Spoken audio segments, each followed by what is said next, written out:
What is up, everyone? We are going to go through and give out our Bolt Awards for 2022. And I didn't rhyme that on purpose. I just got bars like that.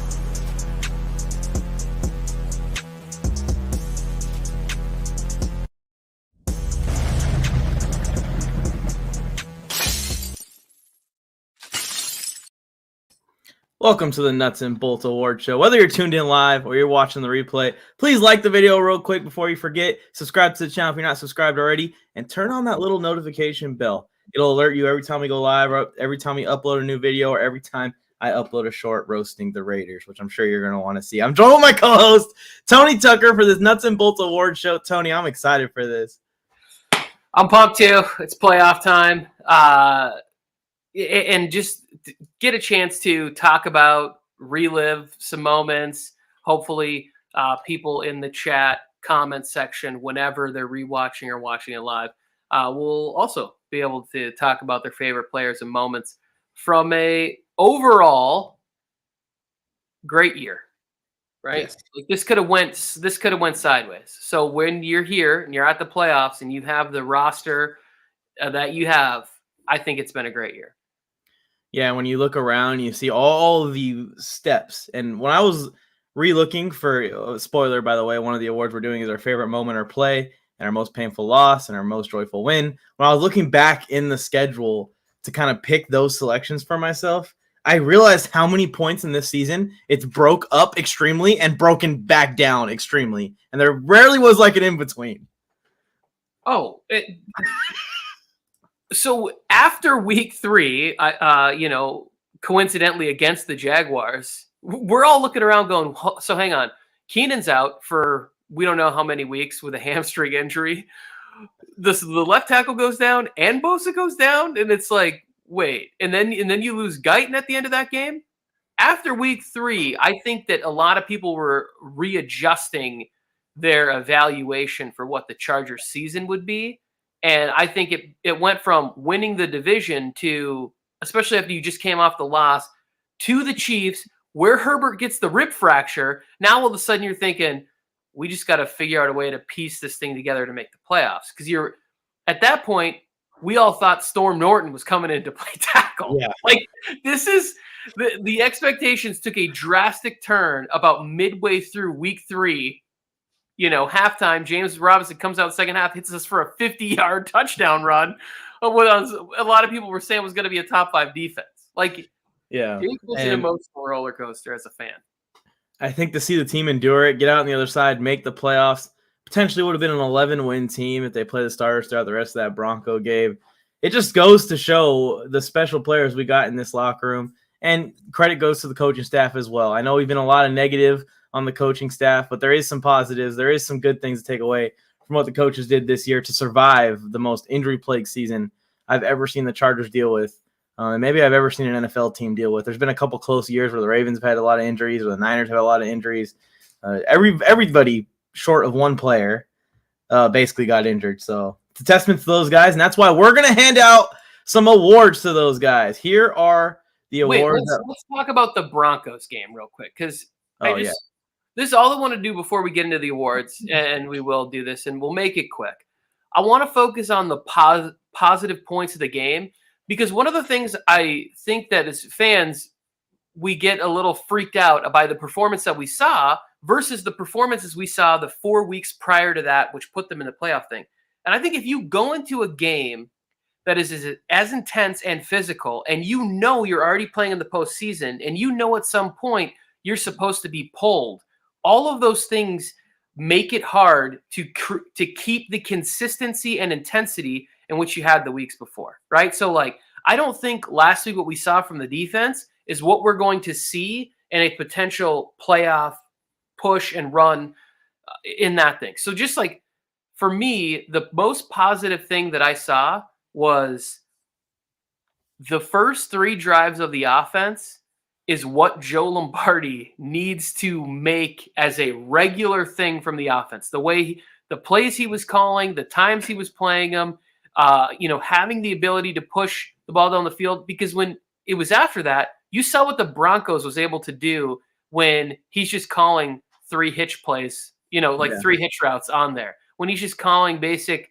HB delays up the middle or dives or whatever. Like, there was a lot more creativity, a lot more getting outside the boundaries with Ekeler in the first 3 drives, and they put up 17 points the first 3 drives of the game.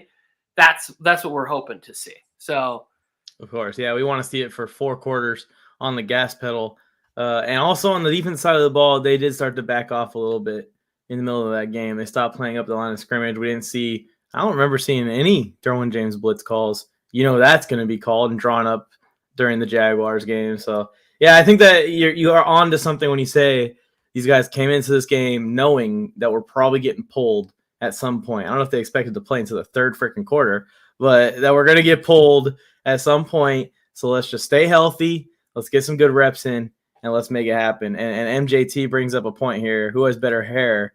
And Carlos, what's up, man? How you doing? Jay Herbo or T-Law or Mike? Who do you think is one in this race? By the way, I can't really get in the race because Herbert inspired me to grow my hair. So I can't that doesn't matter. I mean, inspired or not, you're still 3rd place in the conversation. One, it has nothing to do with the receding hairline or anything like that. You don't have the length of Lawrence, and you don't have the volume that Herbert has. And I think that this is an easy win for Herbert, right? Because there is just a little bit more texture, a little more tough ruggedness to it, as to where Trevor Lawrence looks a little bit like it doesn't look as mean or as tough. Yeah. It's too pretty. There's not enough to it. So I think we got to give the win to Herbert. No matter what, I was giving the win to Herbert. I just wasn't sure how I was going to class it up at the beginning when I started talking. Yeah, Lawrence's hair is more like you would see it like in a cartoon or like a unicorn of some sort, but Herbert's more like Thor. Yeah, his hair is more, he's more tested. He looks like the mane of a lion. Like it's exactly. Battle tested on this, the Saharan desert. Maybe one day I'll be able to get on their level. Maybe I should start using the Sasquatch shampoo and soap that Herbert uses. There you go. Yeah, I do think there's like some natural funk too to Herbert's. It's like he doesn't even take care of himself because he's too busy studying the playbook. Like he's too obsessed with football. Like he needs to be reminded to groom. On to the awards. And like I said, whether you guys are tuned in to the live or the replay of the live, please let us know in the comment section or in the chat who you have winning each award as we go. Leave 10 comments down there if you have to. The awards we're going over is our Rookie of the Year for both defense and offense, our Special Teams Player of the Year, Most Improved Player of the Year for both defense and offense, Best Acquisition for both defense and offense, MVP for both defense and offense, some players that stole our fandom, made us bigger fans of them, our favorite moment, most painful loss, and most joyful wins. That's the ones we're going over here in this. Starting with Rookie of the Year, Tony. I'll let you go ahead and kick us off. Who are you thinking here for offensive side of the ball? I hope that we say the same person on this one. Offensive side of the ball. We're going to do it at the same time. Ready? On the count of 3. 1, 2, 3. Jamaree Salyer. Yeah, yes. So there you go. Bada boom. Has to be. I think this should be unanimous. Yes, he was drafted as a guard to come in and play the way he played and stepped up at left tackle. I really think you could point to that as being like a season-saving plug-and-play situation. Yes. Because we all know whether they try to flip Pipkins to that side or they put out Foster Sarell or Storm Norton, that is a frightening sight to see if Jamaree Salyer doesn't play as well as he did. Now, I do think that Lombardi gets a little bit of credit, right, with some of the protections that he afforded him with maybe tight end help or running backs being able to be shifted over and kind of give him that extra step or protection from making defensive guys be able to press the edge so hard. But for him to step up the way that he did, it was fantastic. And I think it's a slam dunk. Like Zion played nicely. Like Horvath had some touchdowns or whatever. Nobody compared to what he stepped in and did at left tackle when he went down. Exactly. That was my first note in all bold right here. He stepped into a make or break role. Not make or break for a game, not make or break for a month, make or break our season. We lost Rashawn Slater basically the first day of the season, And this kid stepped into a position that wasn't even what he was practicing to be in the NFL and is the highest rated left tackle or tackle, I think, of all rookies by PFF. He's in a class with Charles Cross, who had an amazing season with Seattle. He's in a class with some good tackles, and he was the highest rated rookie tackle taken in the 6th freaking round. It doesn't get that much better. It doesn't get much better than that as far as it goes. But who are you thinking for defense? Because I don't even know who to choose for defense, but I'll give a shout out to the player that I think we should pick. So it's my guy that I picked from the preseason. It's Ja'Sir Taylor. Like, even if you just look at the one game where he had to step in and play the nickel spot for Bryce Callahan in the Dolphins game, started at nickel again last weekend and had some nice moments. I think that there was also like a play in the Titans game where we saw him tackle Derrick Henry in space. The reason that I always liked him, and we talked about it a lot in the preseason, was when you go back and you watch him, he was never going to necessarily be the most talented guy and that way, jump out that way, but he has the speed, and then he also has a little bit of size to him, and he plays like a bulldog, and you could see that when you watch the Wake Forest games. Mm-hmm. You know, when you look at somebody who's going to be able to go out there and compete, and he just plays with, you know, what's the word they use? The tough and ruggedness of whatever it was. He did drop an interception last week, which just crushed me. I was like, oh, if he hangs on to that, he probably takes it to the house. But I think he's going to be in a class where they drafted a lot of defensive backs. People were excited about Dean Leonard. You know, I was very excited about JT Woods, but he just doesn't seem to have enough of the size yet that's necessary to tackle at this next level. And hopefully that's something in the offseason. He was able to put on 7 to 10 pounds of muscle and get out there and be a force. But I think Ja'Sir Taylor made enough plays, special teams, and then getting starts on defense. Yeah, and Ja'Sir Taylor was a guy on the top of my list. Another person that I wanted to give a shout out to, and I know I'm wearing a USC shirt right now, so my bad, Tito. But Tito Agbonia deserves a shout out as a potential defensive rookie of the year for us as well. Filled in some spots. There was a stretch there in the season where we lost guys, and he was the starter, and he was doing a great job before he got injured as well. So Ja'Sir Taylor, Tito, Jamari Sawyer. That's our rookies of the year, y'all. There's Jamari. I forgot to put his picture up. Look at how beautiful he looks. Looks like a beast. Looks like an elite right tackle when, Slater comes back. Sorry, Trey.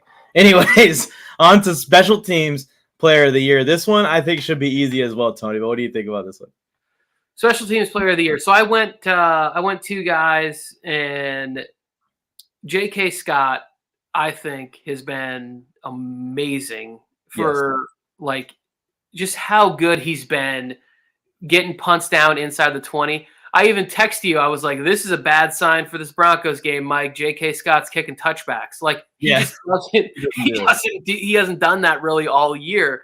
And then on the other side of the ball, I guess if you're saying it's more of a defensive play with Scott, the offensive side of the ball, I picked DeAndre Carter because he's been fantastic in my estimation. In the punt return game, he only lost the one fumble, which get that out of your system because there's no more of that shit that can happen going forward. Like, get that fumble out of your system late in the year, and now it's just got to be clutch. I think that maybe not so much on kick return, which that's going to be a bold prediction. Little teaser for Friday's show. Oh, boy. Oh, boy. But the punt return game, he had lots of key punt returns, so I would go with DeAndre Carter. Yeah, and I think that the Chargers punt return team and the Chargers punt teams both ranked very high in the NFL this year as far as production goes, and I think J.K. Scott and DeAndre Carter are most responsible for that. And I want to give some honorable mentions here. I think Chris Rumpf deserves a shout out on this award.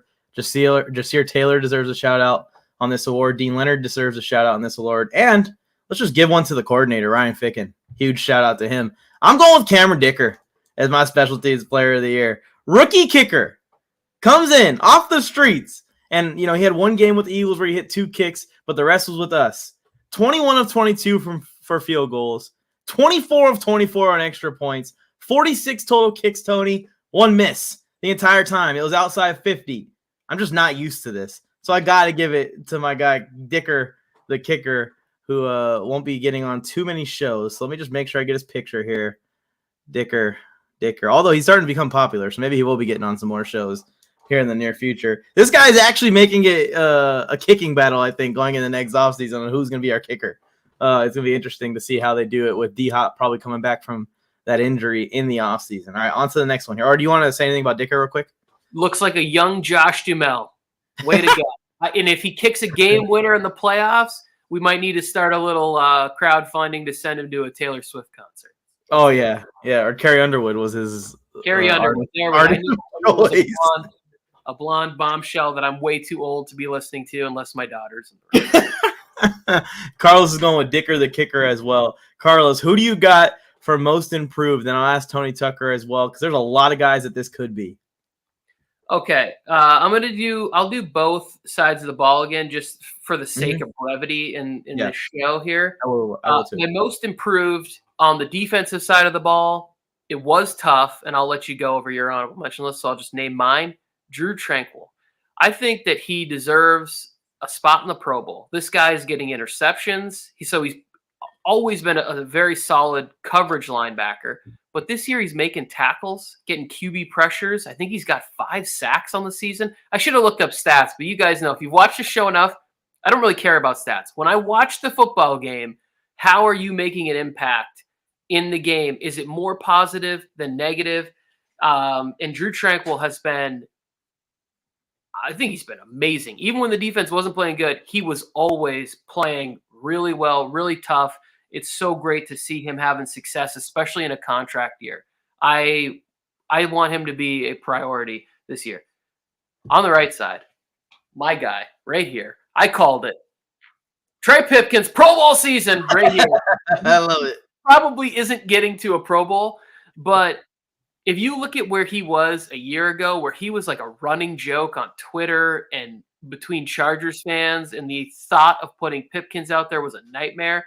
All the hard work that he put in the offseason has paid off. He got there. He got the speed of the game. He upgraded the technique. He's just been fantastic. Even a little bit, in the run game. They're running behind him down there on the goal line. They're running the screens out to his side.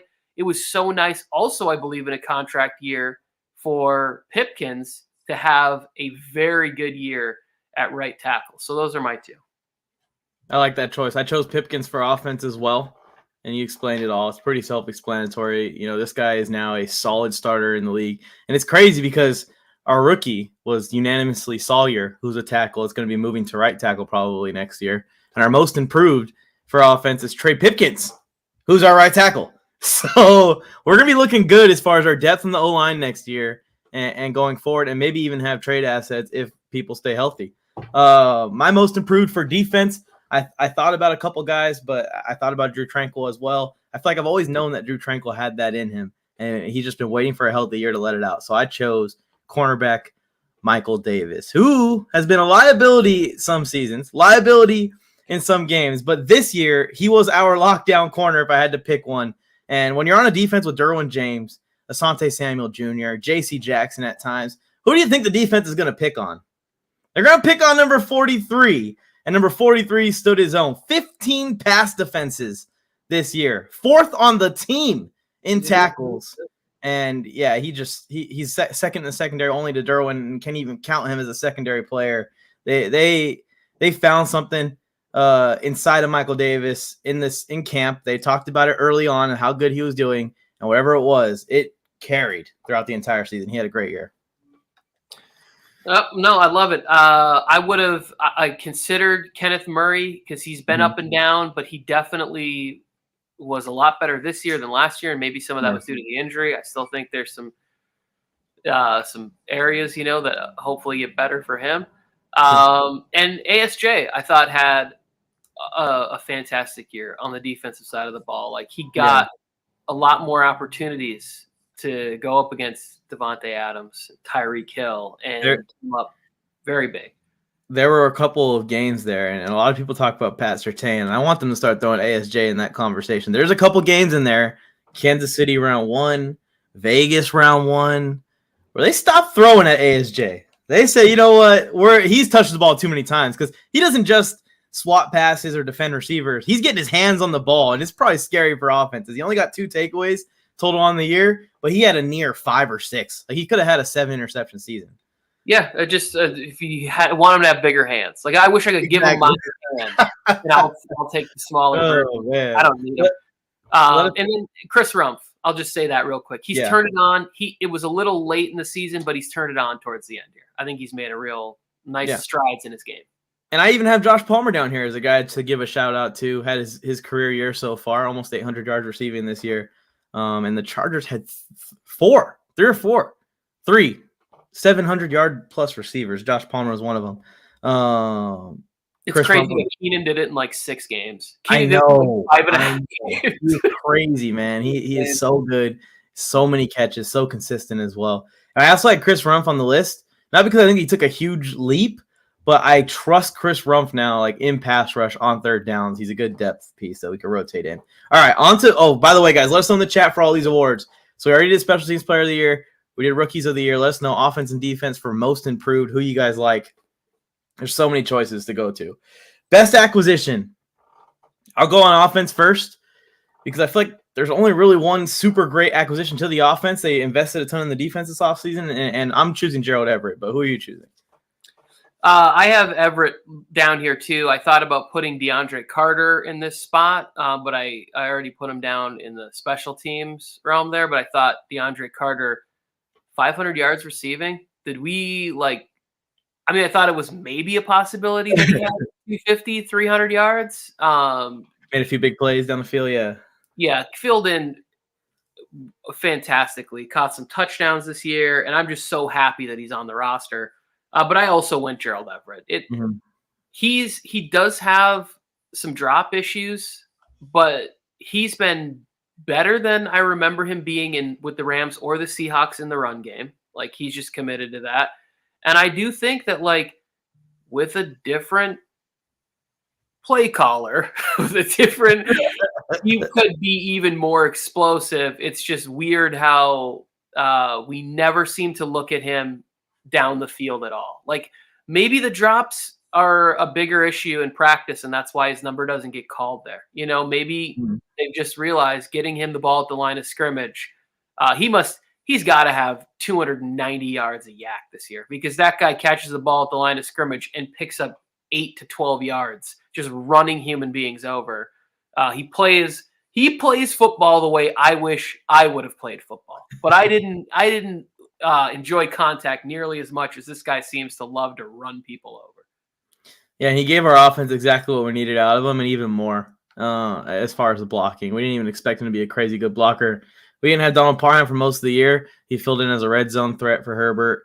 And then in the middle of the field, he's basically like having another wide receiver. So exactly what we expected from him. He came out and gave the offense that juice. I feel like he could be more involved in the offense. But at the same time, when you got a running back that's just taking up everything, just sucking in all of the opportunity, it's kind of hard to feed Allen and Mike Williams and Josh Palmer and Everett. So I understand it a little bit. Who'd you pick for defense? I'm interested because this is a tough one to choose. Best acquisition on the defensive side of the ball. We'll go over the many that are there, but the person that I think was just such an upgrade at this position, and I became such a fan of his this year, Bryce Callahan in the slot was outstanding. At one point, or maybe he finished the year like leading the team in interceptions. It's such an underrated, tough position. You must have picked him too because you got the picture. No, I didn't pick him, but I thought about picking him. Yeah, it's just such it's like we don't talk about how tough that position has become to guard, right? Because in the last 12 years, we've seen an explosion from that position with people trying to find their Welker or Edelman or whatever. Then the Patriots really started to use that position. It's become everybody has slot options, and you need somebody who can go in there and be so nimble and have the dexterity to be able to guard that position. And I thought he's just played fantastic, and he tackles so much better than advertised. Like, I remember people talking to us and they're like, wait till he has to tackle. Are you kidding me? This guy's flying around and crushing people. Yeah, and talk about an upgrade from Chris Harris Jr. No offense, Chris. You had a great career, man. And I saw you doing your thing in New Orleans, but holy crap, you were bad with us for 2 years. And it was tough. You seeing slot receivers every week have 100 yards receiving on us. I was going to go Callahan. Some other honorable mentions here that I have was going to be Kyle Van Noy, great addition, and Sebastian Joseph Day. And all three of these guys, Sebastian Joseph Day, Bryce Callahan, Kyle Van Noy, their leadership is immeasurable. There is no stat to say what these guys brought to these young players that had to fill in for injured players throughout the year. But I ended up going with the boring pick, Tony. There he is. There's our best acquisition of the season because we got him for a second and a sixth, and he restructured his contract to make it more favorable so we can continue to add to this defense. He brought the standard, in my opinion, in the defensive room to the next level. He was brought in to pass rush, and I believe that he really was brought in to be that secondary guy. When they double team Bosa, good luck with Khalil Mack one-on-one with your other tackle. But his role completely changed when Bosa went down, and he had to do all the dirty work at edge, and he did it. And kept this defense afloat long enough to where we could get healthy again and he can get some help. And he made some crazy plays, some things that goes, holy crap. You see the caliber of player that Khalil Mack was throughout his career, even though he's in his 30s now. That Atlanta play, I will never get over that Atlanta play. I've never seen an edge rusher do something like that. Yeah, that was almost my moment there. I think I would also throw Foxy into the mix on this one. Like, yeah, he was been very solid, and the more that he's gotten involved in the rush, it's been really great. But the defense, they've really come together, and you can see all the new faces playing so much more cohesive football when you watch it out there. It's like they're getting to the ball better and faster. It's great. It's a great sign to see headed into the playoffs. Yeah, and the Silver and Black Allegiance was in here earlier talking some smack. I just ignored them, but I'm just letting you know that Mr. Washed Khalil Mack led the Chargers in sacks, tackles for losses, forced fumbles, and fumble recoveries and pressures. So, what a washed player. On to the big one, Tony. We're on to MVP. And let us know in the chat who you guys got for MVP. We want to know. And, oh, yeah, this is a good shout-out, too. Good job by Carlos here saying, what about Austin Johnson? Yeah, Austin Johnson was phenomenal until he got hurt. As good as we expect him to be and even better. That's the excitement. Really, when I think about what's most exciting about the 4-week stretch was the players they were doing it without. Yep. Was the Austin Johnsons, Otito, the fact that J.C. Jackson could come back and get worked into a system at some point. And then you're also going to be able to go out there and continue to build on the team. Like there's a lot to be excited about on this roster. We own all our draft picks, Tony.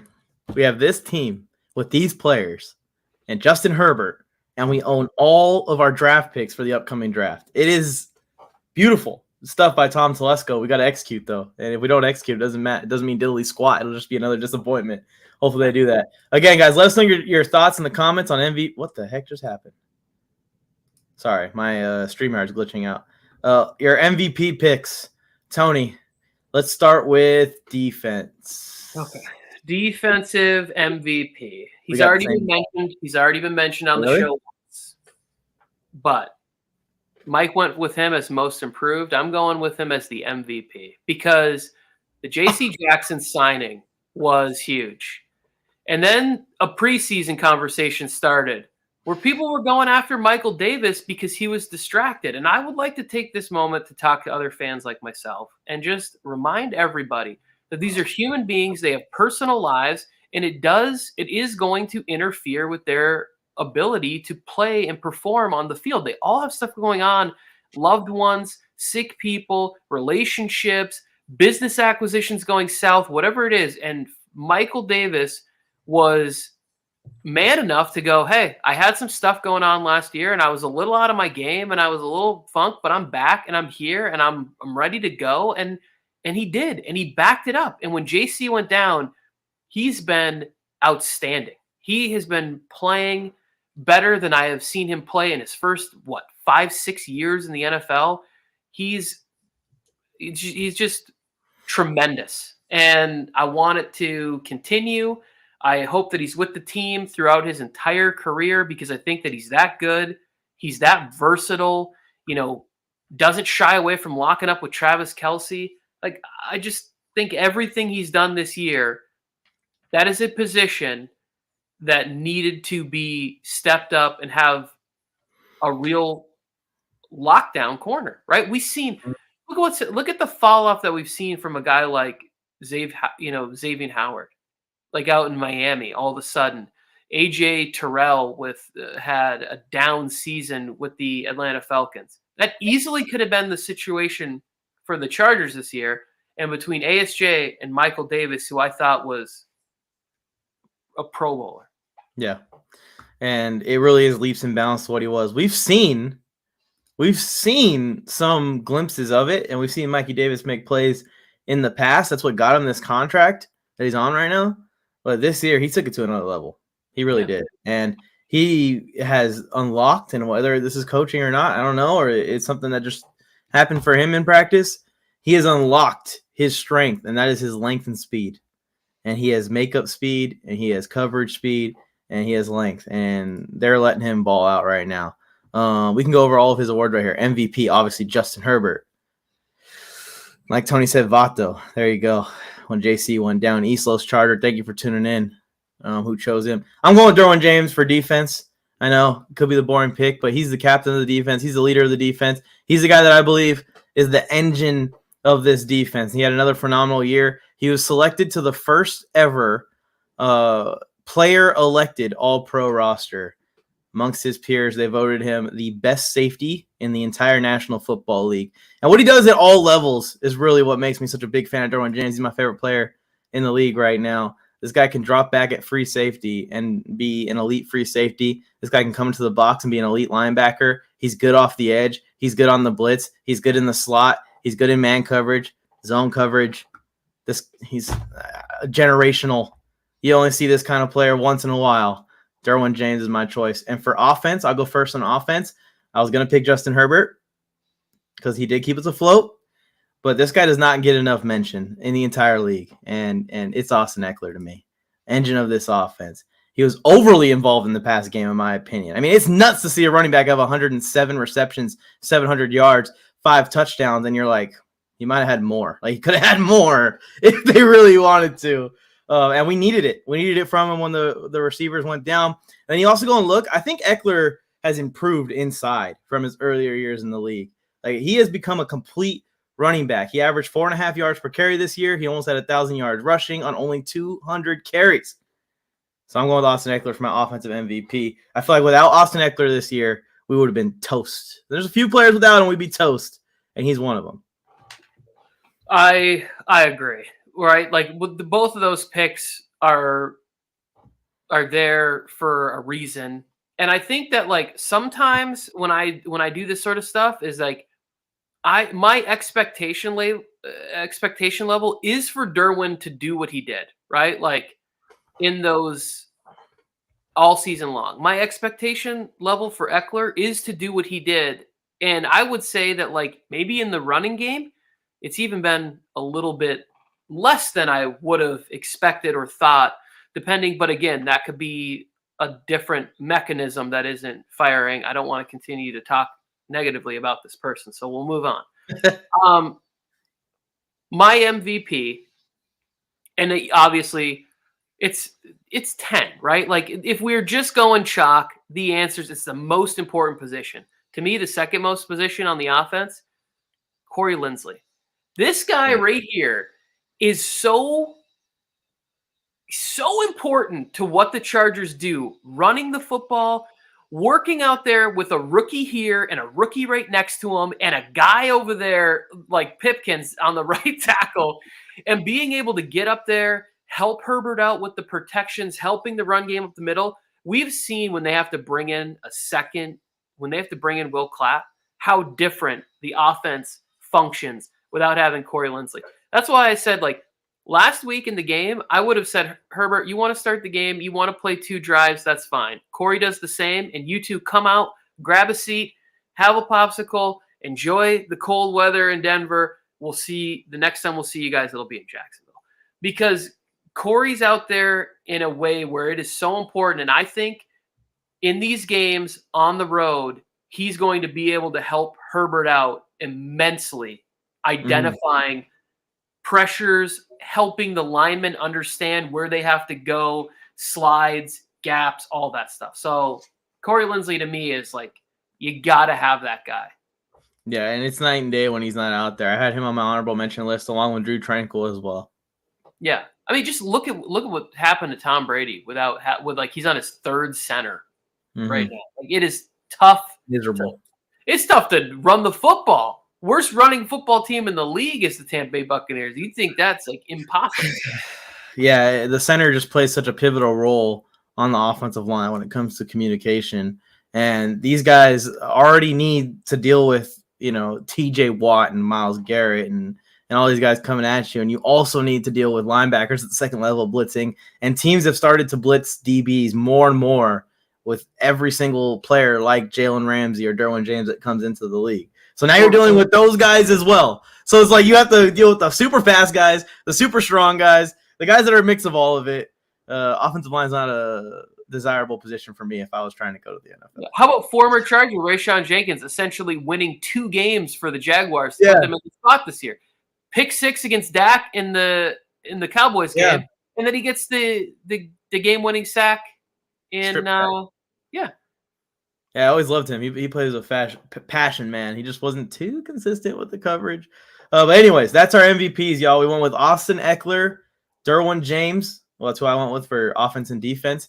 And then Tony's going with Justin Herbert, obviously. But Corey Linsley and Michael Davis. So there you go. Let us know who you guys got for offense and defense. And don't worry, we're going to get to this. We're going to get to this, East Coast Charger, because our next category here is a player that stole our fandom. And for defense is 100%.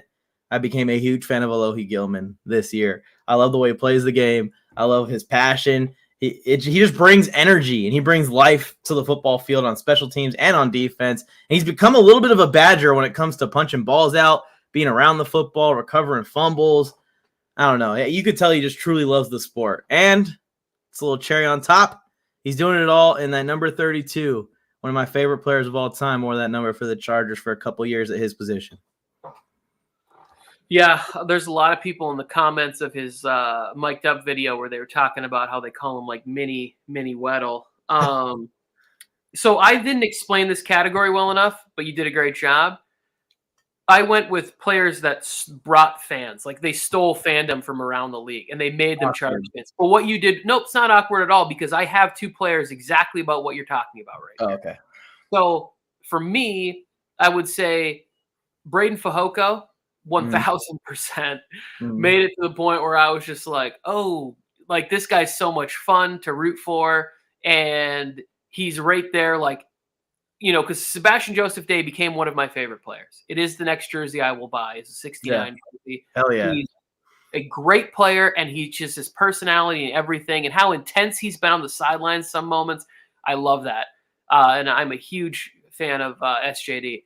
On the offensive side of the ball, it's a guy that we were all ready to get rid of. Like every Chargers fan was ready to give up on Josh Kelly. Like we were all on Josh Kelly. And I think that I have just found this love for him as a football player and how hard he's running the ball this year is great. I hope he is healthy for this Sunday's game because they are going to need a couple of runs from him in this game that tell these linebackers and edge guys, because Jacksonville plays physical. He's going to need to come out there and say, hey, back the F up because if you come in here flat-footed, Josh Kelly is 220 pounds going to run you over in this game. The stole the fandom players I was talking about are ASJ and Palmer. Every time that we would do one of our MJT chats, you would hear people coming in and talking about these guys like Palmer with fantasy, right? Where it's like was excited about him for a little bit, or we'd be talking about the Chargers like on our Pick'ems show that we do over there. What do? They come in and they talk about ASJ making plays, being excited, doing his, the way that he's celebrating out there. And I think those type of young guys, they get other young people excited where it's like, hey, this Chargers team is fun, and they get to come in like, oh, I've been a fan of the Chargers since, and like those are the guys that they name. Those are the guys that get them excited when they're making big plays in prime time, like ASJ swatting the ball away from Tyreek Hill, or Josh Palmer going for a $110 and a touchdown, or a couple touchdowns in that game. And JP5 has become a sideline artist, man, and he's probably learned a lot from Keenan, a lot from Mike. But his stuff that he does working on the sidelines when Herbert's doing rollouts has been crucial in a lot of games this year. And that's what's been most impressive to me is his improvement throughout the year, not even just from last year to this year, is his improvement when the play breaks down. He's starting to look more like Keenan Allen than a deer about to get ran over by a truck. So I'm excited to see that. And I also put Josh Kelly for offense as well. I gave some shout outs stole some of my fandom to Sebastian Joseph Day, like you said. Drew Tranquil, this man right here. Everyone loves him. Don't even need to bring it up. And Cameron Dicker. Dicker the kicker's becoming a fan favorite. He is. Any kicker that makes kicks for the Chargers is going to be fan favorite. Remember last year when we were at FanFest and I was like with Vizcaíno and I was like, oh god, I'm like trying different things to like make the ball go through when he was having the kicker competition with Michael Badgley. 6 of 10, and Michael Badgley was 7 of 10. Yeah. Like, oh my goodness. And they're only kicking from like 38 yards away. The one thing about Palmer that is just like so frustrating is when you go back and you watch the receiver that they drafted, he was considered a deep threat at Tennessee because of his ability to get contested balls and speedy. And then also he has really great double moves that they never use. He puts a double move on Pat Surtain in the Tennessee-Alabama game where he just smokes Pat Surtain Jr. And they never use him in this fashion. Like rarely do they like open up the offense to the point where it's like they do it. Good things happen, but for some reason it's not there. And I think at some point that's going to be unlocked. Hopefully it's during the playoffs. Hopefully. And also shout out to JP5. He's become a really good blocker as well. And people don't really pay attention to that for receivers, but that matters, especially if you ask Austin Eckler. He's very appreciative of Josh Palmer and Mike Williams and Keenan Allen blocking. On to our – go ahead. I was just going to say you're talking to Hines Ward's Hall of Fame, number one fan right here. I'm going to put that one in there. Favorite moment or play. And again, guys, let us know in the chat. Let us know in the comments if you're watching the replay your favorite moment. There were so many to choose from, and I'll give the honorable mentions after we pick our choices. Go ahead, Tony. Let's see which one you pick. My favorite moment when Herbert has to have that, like, he can't even muster it up. Week 2, Kansas City, and he's got to, like, lame duck it out of bounds. And they come back. What is he doing in the game? He doesn't have anything left. And he fucking rips a rope down the middle of the field, 40 yards to DeAndre Carter. I got chills sitting there. I was just like, this dude is the real deal. Yeah. This is legit. He is clearly going through something. And he stepped back and he fired one. And I was like, my quarterback's better than you suck at Kansas City. We just need a little bit more time and we'll be on the same level. I was so fired up in that moment where I was just like, this is it. Like, I'm going to watch this play back and be like, first of all, how do you do that with fractured rib cartilage, whatever it is? How do you make that throw? And I was just like, damn, Gina, look at that. Yeah, when you look like that, you can make any throw. You can make any throw, anywhere, anytime. And yes, Carlos, from this year, favorite play, favorite moment. Yeah, for my honorable mentions here, it's just a list of Justin Herbert throws, pretty much. So it's pretty cool. I had that play drawn up here, and it's crazy because not only did he deliver that strike over the middle, he ran up to the line in the quick game and then threw another strike in the back of the end zone to Palmer for a touchdown the next play. So this guy's just insane. I also had on here the 2-point conversion against Arizona Cardinals. The throw versus Tennessee was amazing. And I think that I can honestly say, and this is probably a shame on me because it took me to get this many times to have this much confidence in the team. That was probably the first time that before it happened, I was able to look over at Rose, my wife, and say, we won already. And I feel like I'm starting to get that confidence in my team because the Chargers have always lost in miserable fashions, like the most heartbreaking ways they could think of. And now I feel like we're going to win in the most heartwarming ways. possible because of Justin Herbert. And that I remember that's going to stick with me forever. Is right before he makes that throw to Mike Williams at the sideline, I had already told my wife we have nothing to worry about because Justin Herbert has 50 seconds left on the clock. I had the KC play when he was hurt. And I want to say another one of my favorite moments was the opening play. The opening play against KC, the second time we played them, when he throws it across the field to Josh Palmer, probably in the air for 70 yards, and it's an absolute dot.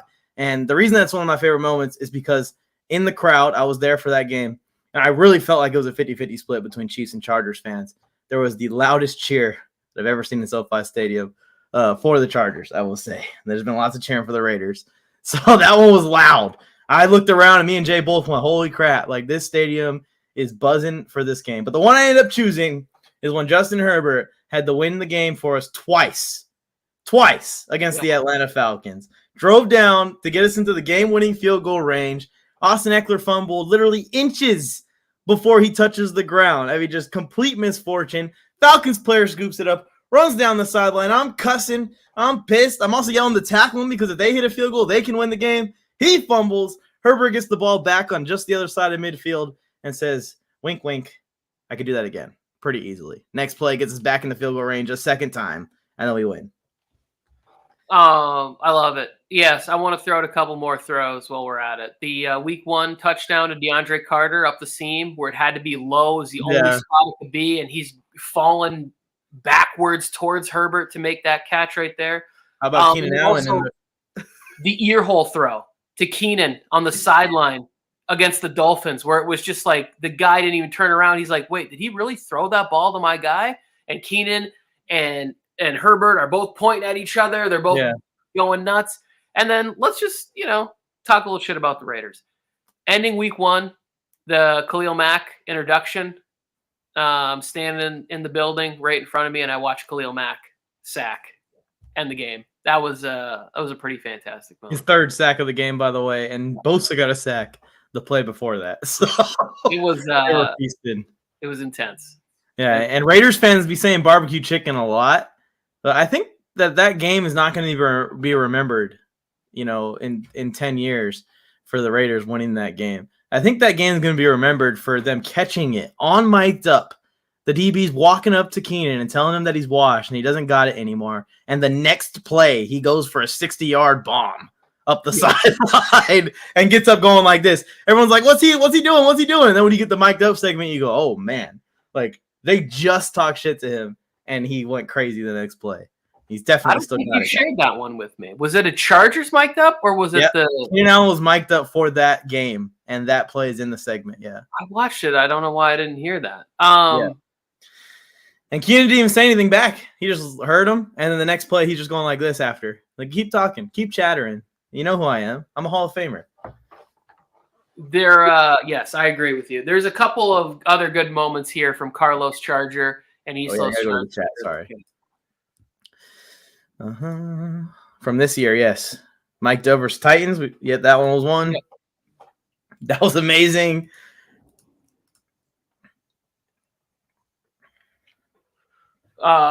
Yes, both of these. That's the one where I'm just like, you as a fan, you're like, why would you throw this? What are you doing? Like, is this ball being thrown away? And then it's a completion. It's like, holy shit. The one-handed catch, those are the ones I love because those are the ones that make my wife a bigger fan. Where she's like, how does he do that? What is he doing? And I've heard some fans be like, well, you got to, it's like, don't try to explain it because you can't. You can't have that kind of body control, be 6'4", be one-handed in a stadium of 70,000 screaming people. Like, there's a handful of human beings on the planet who can do that, and Mike Williams happens to be one of them. So I just know it's Mike Williams. That's why he gets paid $20 million a year, because he can do that, and not many other people can do that. No. All right, on to our most painful loss of the season. And for me, it's personal. I'm going with the Seattle Seahawks game. And I don't even think it's really close because me and you were there for that. Yeah. The Chargers were on a 3-game win streak. My ideas going into that game was that we should probably have it go the other way and we smoke the Seahawks instead of the Seahawks smoke us. And I'm thinking, like, we're going to get healthy at the right time. And if this team's already looking like a Super Bowl contender without these guys, Imagine when these guys get back. In the game, we lose Keenan again, who had returned for that game. In the game, we lose Mike Williams. In the game, we lose J.C. Jackson. And it's just at a certain point, that loss, we are just sitting there watching that game, drinking as much alcohol as we can to try and wash away our sorrows by the fourth quarter. Mike, I am in lockstep with you on this one. That is exactly what I have on there. And maybe I'm taking it personally because I paid lots of money to go to that football game. And the game starts off just raucous. And the place is going nuts. And Kenneth Murray actually hangs on to an interception. Yeah. And they go for 4 straight plays, and they pick up 8.5 yards or whatever it is. And then it just starts going sideways in the game. And then Mike Williams is in there with down 2 scores, and I'm like, well, at least, whatever. Like, and then Mike is being like helped off the football field, and I'm like, this can't be fucking it. Going into a bye week, and I know at that point that I'm not going to get to enjoy Chargers football for another 2 weeks. And this is the way that it's going to be that I have to leave the stadium. That was a brutal loss. I would also throw in the second Raiders game was a painful one because it's just like, really, it goes into this Raiders team. Like, you should have just smoked this Raiders team. And I just thought everything in that game was terrible. There was bad turnovers, and on top of it, like, you just did a favor for a team that was just asking to be put out of its misery. Like, they should have been in Carr after that game. Yeah, and I wasn't a fan of either Chiefs game, but I'm kind of used to that at this point with Patrick Mahomes up there. And then the Jags game was one that was a close second for me. I was at this game. I was sitting in the 4th row, and I was in shouting distance of Jalen Guyton. And I wish to this day I would have been yelling to Jalen Guyton not to run his route and to just make a business decision. You're going to get yelled at by coach later. Don't run any routes on this drive. I was so pissed in the stadium of that game because I stayed in the stadium to literally make TikToks because the game was so bad. Just to make TikToks. I thought our backups were coming in. That didn't happen, by the way. 38-10. That was brutal. Yeah, Eastlo says the Raiders game, FTR, all day. The first Raiders game is on my list of most joyful wins, so. The Chiefs games, they're painful in the moment, but on reflection, it's like that's what you do when you're in lockstep with your quarterback and your play caller. Yeah. That's where we want to be as Chargers fans. We want our play caller and our quarterback to be in lockstep, and then those games start going in the Chargers fashion. So it's like, to me, those are close games where you have Andy Reid, who's a Hall of Fame coach, and play callers and your quarterback, and everybody's on the same page. Where I think that that's the next direction for the Chargers is like Herbert is on the same page as those guys. Joyful. I really feel that we had both of those games, and I really feel that if we see KC in the second round, I'm not trying to get ahead of myself. They are sweating their balls off. They're sweating their balls off. Sweating. They're sweating. Just don't get ahead of yourself. Relax. We were on the goal line. Gerald Everett makes that mistake, or the coaches, whichever one you want to blame it on. And then in the second game, we had a game-winning touchdown drive, and they just pick route their way down the field. If you just kill like 30 more seconds, we win both those games. Focus your energy on the Jaguars. Everything you just said won't even matter. They're going to be sweating. They're going to be scared. All right, joyful win. We'll close it off with the positive here. And I'm going to go with the Indianapolis Colts just simply for the sole fact that we clinched the playoffs. It's been 10 years since I've seen my team in the playoffs. I wasn't here for the 2018 playoff run. Clinching the playoffs to me was something that seemed unachievable for the Chargers. And we finally freaking did it. And especially after the heartbreaker last season, it made it even sweeter because I felt like we should have went to the playoffs last year still to this day. So I'm going with the Colts for that simple reason. But which one was your most joyful, Tony? That was the most complete game of the season, too. Like, they really only scored 3 points in that game because Derwin James got 2 penalties on one drive and then ejected from the game. That's the only thing they could do in that game. So, my most joyful game, and this is selfish, the Arizona Cardinals win. My birthday was the next day. I needed it. I couldn't be listening to sports talk and people talking crazy stuff if the Chargers lose. Really had no business winning that game. So when they get the 2-point conversion, I'm just sitting there going, no, no, no, Staley, why would you do this? Don't do this to us.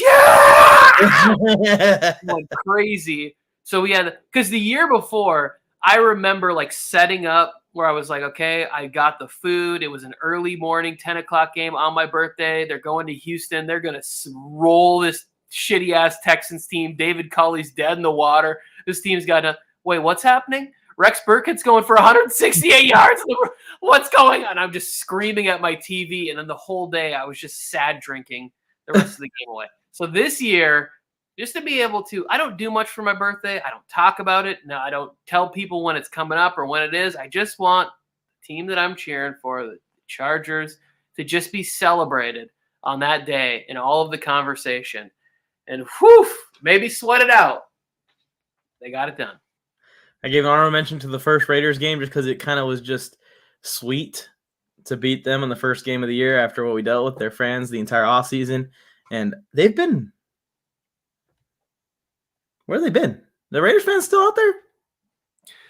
They're in hibernation. They're already they're trying to figure out how not to get kicked out of the stadium. They're like, what signs are we allowed to make and not be thrown out? And then the Dolphins game. I feel like the Dolphins game was a turning point in this season for us. I really think, honestly, Tony, the turning point was the San Francisco game. That wasn't a win, so it doesn't really count towards this. So I'm going to go with the Dolphins game. Yeah, again, the San Francisco game is one where you look back and it's like, oh, they should have beat the 49ers, who look unstoppable at this point. But it didn't. The ball didn't end up bouncing their way. I would also say although it's kind of tainted because they had backups in there, but whose house? Yeah, whose house is it? Yeah, It's not your house. And it won't be for like the next decade. Well, that's all of them, Tony. We did it. You did it. We had a beautiful season. Just under an hour. We'll be back on Friday to talk Jaguars Chargers. Can't wait. Yeah, after all of these guys ball out. All of these guys. Shout out to you. Shout out to you. Shout out to you. You get a shout out. All these guys are balling out this weekend. And we're going to be live, guys. We're going to be talking about the game tomorrow for our normal Nuts and Bolts Friday. Can't wait for that show to give our predictions for what we think is going to happen in the playoff game. Can't wait for the playoff game. I'm thinking about going to that watch party, but I don't know for sure yet, so I'm not going to announce it. But we'll see you guys tomorrow, 5 p.m., Tony? Friday. Or Friday. Today's Wednesday, huh? I thought it was Thursday. We're just trying to make time go by way too fast. I know. We're feeling very anxious for Saturday. I know. I want to get there already. Appreciate everyone for tuning into this one again. Leave us your thoughts in the comments. Bolt up. Positive. Bolt up. There you go. First annual Nuts and Bolts Award show. We'll come with more production next year, trust me.